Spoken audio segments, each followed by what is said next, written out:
اللہ سبحانہ تعالیٰ نے غذا کے اندر ہی علاج بھی رکھا ہے. یعنی غذا صرف ہماری بھوک مٹانے کے لیے نہیں ہے، صرف انرجی دینے کے لیے نہیں ہے، بلکہ اس کے ساتھ ساتھ ہمارا علاج بھی. تو جب آپ کبھی بیمار ہو اور کچھ کھانے لگے اور سمجھ نہ آئے کہ کھانا چاہیے نہیں، تو دعا کر لیا کرے کہ اللہ تعالیٰ اس کو میرے لیے غذا اور دوا دونوں ہی بنا. ٹھیک ہے، تو کوئی بھی فوڈ آپ کے لیے غذا بھی ہے اور علاج بھی ہے. کیونکہ ہم تو اپنی خواہشات کے پیچھے چلتے ہیں نا، یا پھر شبہات کا شکار ہوتے ہیں. ایسی باتیں بنی ہوئی، ان کی کوئی حقیقت نہیں. پھر جب زندگی کا ایک وقت آتا ہے جب ہمارا جسم جو بہت زیادہ اس میں ٹاکسنز ہو جاتے ہیں، وہ غلط غذا کھا کھا کے جب وہ اپنے اثرات چھوڑنے لگتا ہے، تو پھر ہم کہتے ہیں اچھا چلو پرہیز ہی کر لیتے ہیں. تو پہلے سے اگر کر لیں تو زیادہ بہتر ہے. ٹھیک ہے، تو اگر میں آپ سب کو یہ ہوم ورک دے دوں کہ اپنا بلڈ گروپ جانیں اور اس علم کو مزید تھوڑا سا حاصل کریں، تو اٹس انٹرسٹنگ اور اس سے فائدہ ہوتا ہے. پہلی بات، یہ پہلا اصول کلیہ قاعدہ یہ ہے کہ صحت کو نقصان دینے والی غذا سے پرہیز کریں. محمود بن لبید رضی اللہ عنہ سے مروی ہے کہ رسول اللہ صلی اللہ علیہ وسلم نے فرمایا، اللہ تعالیٰ اپنے بندے کو جس سے وہ محبت کرتا ہو دنیا سے اسی طرح بچاتا ہے جیسے تم لوگ اپنے مریض کو کھانے پینے سے بچاتے، اور کھانے کی صورت میں تمہیں اس کی طبیعت خراب ہونے کا اندیشہ ہوتا ہے. اچھا، کچھ چیزوں کی الرجی تو بہت معمولی ہوتی ہے، لیکن کچھ بہت سیویئر بھی ہوتی، تو اس کا بھی آپ کو پتا ہونا چاہیے، اور جس سے ایک دفعہ نقصان ہو جائے دوبارہ اس راستے پہ نہ جائیں. رسول اللہ صلی اللہ علیہ وسلم نے فرمایا، جب اللہ تعالیٰ کسی بندے سے محبت کرتے ہیں تو اسے دنیا سے اس طرح روکتے ہیں جس طرح تم میں سے کوئی اپنے مریض کو پانی سے روکتا ہے. بعض بیماریوں میں پانی پینا نقصان دہ ہوتا ہے، کسی کو معلوم ہے؟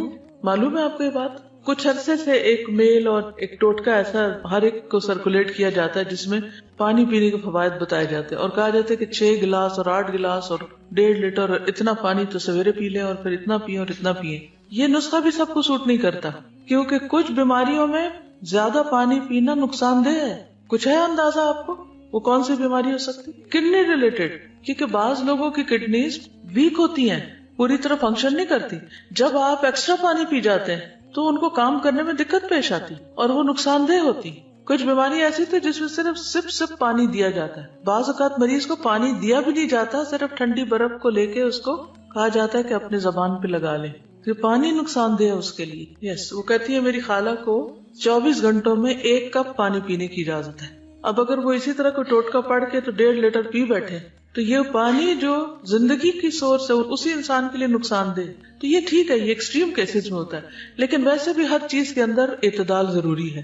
کچھ عرصے تک تو یہ تھراپیز آپ کو کام دیں گی، کچھ عرصے کے بعد پھر وہ آپ کے لیے الٹا مشکل کا سبب بنے گی. ایک اور چیز یہ ہے کہ جب پانی پیئے مثلاً تو ایک دم انڈیلے نہیں، انڈیلنے سے پرہیز کریں. مسنون طریقہ کیا ہے؟ 3 سانس میں پینا، اور اس کو بھی جیسے گھونٹ گھونٹ پیتے ہیں، یعنی جیسے کھا کے پیتے ہیں اس طرح پیئیں. ٹھیک، ایک ہوتا ہم تیزی سے پی جاتے ہیں، تیزی سے نہیں پی، رائٹ، گھونٹ گھونٹ گھونٹ گھونٹ کر کے.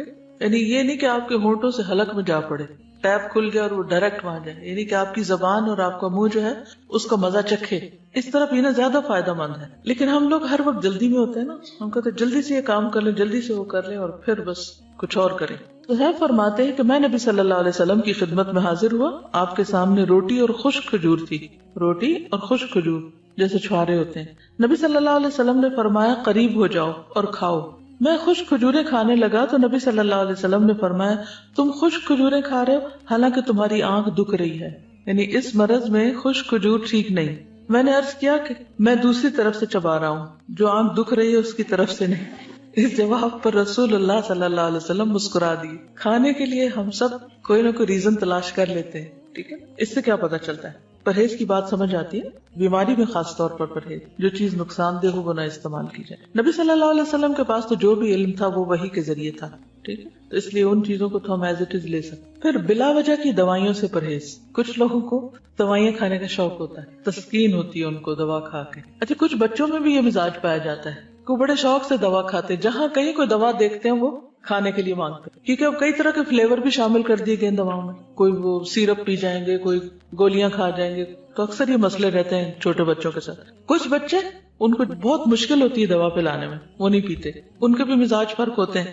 تو چھوٹی چھوٹی تکلیف میں فوراً دوا نہیں لینی چاہیے. پہلی چیز یہ ہے کہ غذا سے علاج کریں، پرہیز سے کام لیں، اور اگر نہیں علاج ہو رہا، نہیں تکلیف ٹھیک ہو رہی تو دوا لیں، اور وہ بھی ضرورت کی لیں.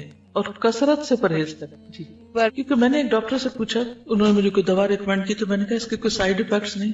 وہ کہنے لگے ٹو بی ویری آنےسٹ, ہر دوا کے سائیڈ افیکٹس ہیں. یعنی کوئی اگر یہ کہے بھی نا کہ اس کے کوئی سائیڈ افیکٹس نہیں, تو یہ ماننے کی بات نہیں. ہر دوا کے, کیونکہ دوا ہے نا, اور خصوصاً ہماری دوائیاں جو بنتی ہیں سب اسٹینڈرڈ بھی ہوتی ہیں, اور اس کے علاوہ جو کیمیکلز اس میں ہوتے ہیں اور جو پروسیسڈ ہوتی ہیں بہت زیادہ.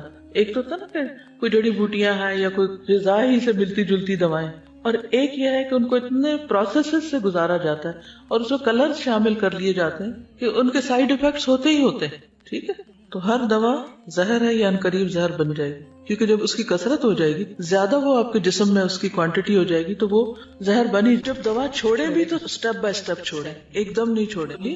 حضرت عائشہ بیان کرتی ہیں کہ بعض اوقات رسول اللہ صلی اللہ علیہ وسلم کو کوکھ میں درد ہوتا اور بہت شدید ہو جاتا.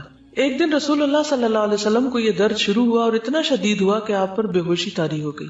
ہمیں اندیشہ ستانے لگا, لوگ بھی خوف زدہ ہو گئے, اور ہمارے خیال کے مطابق آپ کو ذات الجم کی شکایت تھی, نمونیا جس کو بولتے ہیں. چنانچہ ہم نے رسول اللہ صلی اللہ علیہ وسلم کے منہ میں دوا ٹپکا دی, جس سے آپ کی وہ کیفیت ختم ہوئی.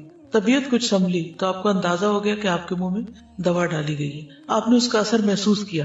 آپ نے فرمایا تمہارا خیال یہ ہے کہ اللہ عز و جل نے مجھ پر اس بیماری کو مسلط کیا, حالانکہ اللہ اسے مجھ پر کبھی بھی مسلط نہیں کرے گا. اس ذات کی قسم جس کے ہاتھ میں میری جان ہے, گھر میں میرے چچا کے علاوہ کوئی آدمی ایسا نہ رہے جس کے منہ میں دوائی نہ ڈالی جائے. یعنی ان سب نے مل کے میرے منہ میں ڈالی ہے, اب ان کے منہ میں بھی ڈالی جائے. ٹھیک, یعنی حتیٰ کہ کوئی شخص بے ہوش ہو یا بعض امراض ایسے ہیں کہ اس میں دوا دینے سے پہلے اس سے پوچھ لینا چاہیے. اس لیے بہت سے ڈاکٹر سائن لیتے ہیں کہ آپ راضی ہیں اس پر. خصوصاً سرجریز میں تو آپ دیکھیں کہ سگنیچر کرنے پڑتے ہیں اور ڈسکلیمرز ہوتے ہیں کہ ہم ذمہ دار نہیں ہیں.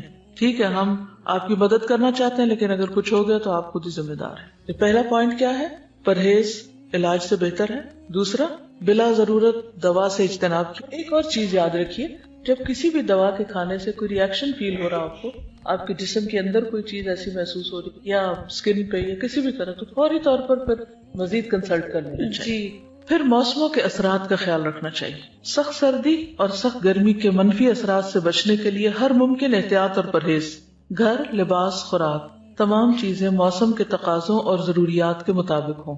یعنی پرہیز صرف کھانے کا نہیں بلکہ انوائرنمنٹ کو بھی اپنے حسب حال کرنا چاہیے. بہت زیادہ کمفرٹیبل بھی نہ ہو کہ انسان سونے لگ جائے, اور ایسا بھی نہ ہو کہ بیمار پڑ جائے. کچھ لوگ اتنی ہیٹنگ کر لیتے ہیں, اس سے بھی نقصان ہوتا ہے. اور کچھ لوگ جو ہے وہ جرسی کے بغیر باہر نکل جاتے ہیں اور بیمار ہو کے واپس لوٹتے ہیں, تو وہ بھی ٹھیک نہیں. احتیاط بہتر ہے, اعتدال بہتر ہے. ہر شخص کو اپنے مزاج کو, اپنے جسم کو, اپنی ضروریات کو خود بھی سمجھنے کی کوشش کرنی چاہیے. اس میں بھیڑ چال نہیں کام دے گی کہ وہ یہ کر رہا ہے تو میں بھی, اس نے کچھ نہیں پہنا ہوا تو میں کیوں پہنتا ہوں. تو کسی کی نقالی مت کریں, اپنے مزاج اور اپنے بدن کو سمجھیں کہ وہ کیا چاہتا ہے. اب اس میں آپ دیکھیے, جیسے موسموں کے اثرات کی بات کی نا, تو سردی سے بچیے جب سردی زیادہ ہو, گرمی سے بچیے جب گرمی زیادہ. اسی طرح اگر بہار کے موسم میں آپ کو کسی خاص پودے سے الرجی ہے یا اور کوئی چیز سوٹ نہیں کرتی, تو اس سے بھی بچنے کی ضرورت ہے. پھر وبائی اور متعدی امراض. متعدی کس کو کہتے ہیں؟ کنٹیجیس, جو دوسرے کو لگ جائے. جیسے فعل لازم اور فعل متعدی ہوتا ہے. متعدی کون سا ہوتا ہے؟ جو مفعول طلب کرتا ہے. تو اسی طرح متعدی بیماری وہ ہوتی ہے کہ جو ایک سے آگے دوسرے کو جا پہنچتی. امراض پھیلنے کے موسموں, خصوصاً برسات اور گرمی میں خصوصی حفاظتی تدابیر کرنا, مثلا پانی کے ذخائر صاف رکھنا, رہائشی علاقوں کے آس پاس مچھروں, مکھیوں اور دیگر کیڑے مکوڑوں کی امکانی افزائش کی روک تھام کے لیے ادویات وغیرہ چھڑکنے کا انتظام کرنا, اور اپنے تمام گرد و پیش کو حفظان صحت کے اصولوں کے مطابق ڈھالنا. گلے سڑے یا پہلے سے کاٹ کر رکھے ہوئے پھل یا سبزیاں کھانے سے پرہیز کرنا. یہ ساری چیزیں اس میں آ جاتی ہیں. یہاں پر حفاظتی ٹیکوں کی بات کی گئی ہے, جس کے میں پرسنلی سخت خلاف ہوں. اس لیے میں کسی کو بھی یہ مشورہ نہیں دیتی کہ وہ بچوں کو یا بڑوں کو حفاظتی ٹیکے لگوائیں. کئی لوگ فلو شاٹس لیتے رہتے ہیں, اور بعض لوگ بچوں کو جو حفاظتی ٹیکے لگواتے ہیں اور وہ سمجھتے ہیں کہ اس میں شفا ہے. اگر آپ اس پر تھوڑی سی ریسرچ کریں تو آپ کو پتہ چل جائے گا کہ یہ بذات خود بچوں کے اندر کتنی ڈسیبلٹیز پیدا کر دیتے ہیں.